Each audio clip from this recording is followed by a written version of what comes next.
The preseason coaches poll hit the internet on Monday, and it proves what all of us have been saying all summer long. The coaches, too, are buying what NC State is selling.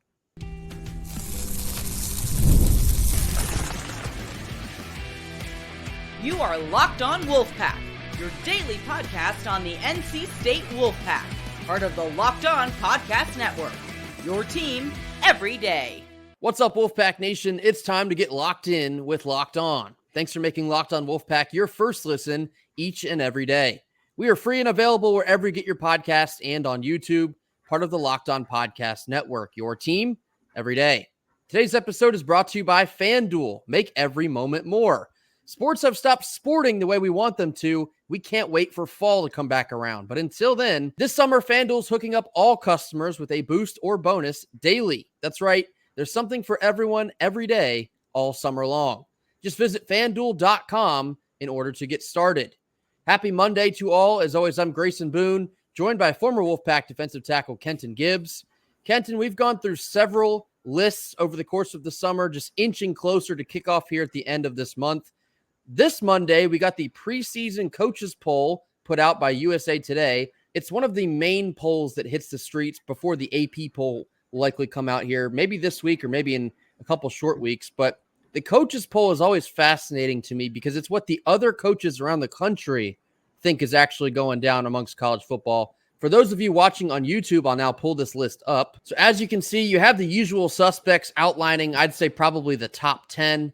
And then you see NC State check in at number 22. Now, personally, Kent and I both see this as a really good spot to start for NC State, but it's also very similar to another list we saw earlier this summer. What might that be, Kenton? EA Sports did come out with a college football 25 game, and they had a top 25 that was eerily similar. I wouldn't say that they were identical twins, but maybe sisters, maybe brothers. I wouldn't say they were distant enough to be cousins because these lists, the top 25 as they were ranked in the game and the top 25 that we're seeing from the coaches poll, there's a lot of similarities there, lots of overlap. Yeah, and as I was saying, I always find the coaches list a lot more fascinating than I find the first AP poll to come out for the preseason, because these are coaches around the country. They've seen the talent. They have their own talent they have to coach in and day out during fall camp, and they know full well what kind of locker rooms that some of these other schools around the country are getting ready to roll out in 2024. And yes, we know it's just another preseason list, and at the end of the day, these preseason polls don't often amount to much. But for other big-name coaches around the country, seeing NC State as a top 25 program, it means they're buying what the rest of us have been selling. They understand the talent that we brought in through the transfer portal. They're looking at Grayson McCall being the quarterback of this group, leading the way into hopefully a very successful year at NC State. And they also see the program that Dave Doeren is continuing to build over this extensive tenure. He's reached the point where he's up to 8-9 wins a year, still looking to break into that 10-win category. But the coaches are noticing that this program is on the uprise, and that's what I find most fascinating. Yeah, I couldn't agree more. I mean, this is a situation where, coaches around the country nationally are starting to take notice of what NC State is doing. And at the end of the day, this is a situation where you're right on that brink to where, obviously beating Western Carolina doesn't move you up a ton, and losing to Tennessee could knock you out altogether. So there's work to do if you want to climb this list, but you are being noticed to start off the year. I'd have to imagine the AP poll is also going to be very similar to this list when it comes out.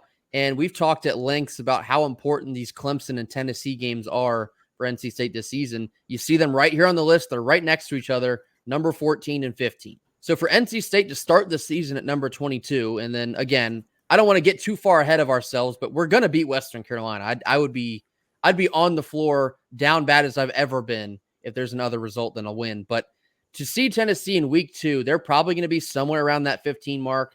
NC State will probably be somewhere around 20. That will be one of the marquee matchups of week 2. Still looking to find out if we're going to get College Game Day for that one, but that game is so big in week 2 that it's going to be in the running. I say all that to say, for NC State to begin this season inside of the top 25, it just continues to set that stage. Preseason rankings are preseason rankings, but to already have that little bit of momentum beginning the season, it just goes to show the type of year that could be on the table here. Yeah, no, there's not a world in which I would look at this situation and say, hey, it's bad for NC State to be ranked here. Don't get me wrong. I know so many people are like, oh my God, expectations. We should want no expectations for this team. This team always underperforms in their expectations. You cannot be somebody new believing all of the things of old. That cannot work. Those two things cannot exist in the same space. Again, to reference my Detroit Lions, if we believed we were the same old Lions, you don't get to an NFC championship. That doesn't happen. You have to believe. First time in my 29 years of living, those gentlemen won the NFC North. You don't get there by thinking, well, we've never won it before, so, let's just accept it's never going to happen. I was about to say something that makes us lose our clean rating, but forget all that noise. Forget all that noise. You have to believe, hey, we are different. This team is special. We are establishing a new thing here. Being the perennial bridesmaid or less was the old thing. That was the old state. This is a new team. This is a new day. We have a new mentality. And not only do we believe that we can be on the field with anybody, we can be on the field with anybody. And we're going to show you all that we can beat anybody in the nation every time we get a chance to do it. Now that we've discussed NC State here in this preseason poll, just for funsies here, Kenton, are any of these schools surprising to see in the coaches' top 25? I mean, I might want to go maybe with Iowa. I mean, I get it. They were a 10-win team last year. But when you look at what they did against teams who were actually good, and I mean by that, I mean Tennessee, Michigan, Ohio State, and Penn State, they didn't look like they belonged on the same field. They did not look like they were playing the same sport. It got so horrendous. I believe they scored a total of 17 points in those 4 games. So, very, very, and I may be exaggerating with 17 there, but very interesting to see them on there, especially, again, having an offense so bad you got to fire your son is crazy. So, this is, I guess, but I'll see. All the rest of these, they look about right. I can't believe you're still buying Penn State hype in the year of our Lord and Savior 2024. That's absolutely insane. And the only redeeming quality that team has is they have a Mike linebacker who is a cast technician and probably a future All-American in Mr. King. I don't know if it's Kobe or Caleb. I know it's 2 twins. I know it's 2 twin brothers that were both ballers there. I'm not sure which one, but he's a stud. They're always going to be good up front defensively, but it's like, do you really believe in Aller that much to the tune of number 9? A little crazy to me, but other than that, everything else looks about right. For me, there's 3 teams that jump out that seem way too high. One for me is Michigan, and maybe that sounds crazy being that they're the reigning national champions, but they lost a lot of talent. They lost their leader in Coach Harbaugh. There's now additional buzz and maybe some distractions flying around about that cheating scandal dating back to last year. Maybe that'll get in the way. Maybe it won't. So with all that being said, Michigan at 8 feels a little bit high to me. And I keep doing this, but I'm going to keep picking at Clemson. I'm not so convinced that Clemson looks this much better than what they were last year. And I know they too finished the year on a very strong win streak, much like NC State did, but they didn't bring anyone in from the transfer portal. They're addressing all the voids in the roster with just underclassmen leveling up a year. It seems like a lot of blind faith in Dabo Swinney and the coaching staff, but that's also not for no reason, because Clemson has built that reputation of player development over the years. I'm not sold on Cade Klubnik, never have been. I think Clemson at 14 is a little bit high. And then Texas A&M, you see them at 20. Kenton kind of joked at this before we jumped on here. Buying Texas A&M hype in 2024 feels a little bit crazy. Sooner than later, A&M will probably be a very formidable force down there. But for right now in 24, A&M right off the bat being at 20 also feels a little bit high.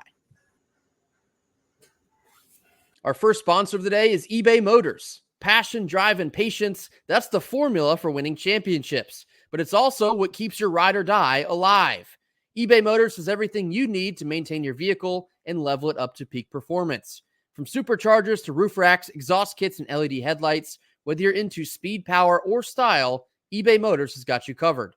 With over 122 million parts for your number one ride or die, you'll always find exactly what you're looking for. With eBay's Guaranteed Fit, your part is guaranteed to fit your ride every time or your money back. That's because with eBay Motors, you're burning rubber and not cash. With all the parts you need at the prices you want, it's easy to turn your car into the MVP and bring home huge wins.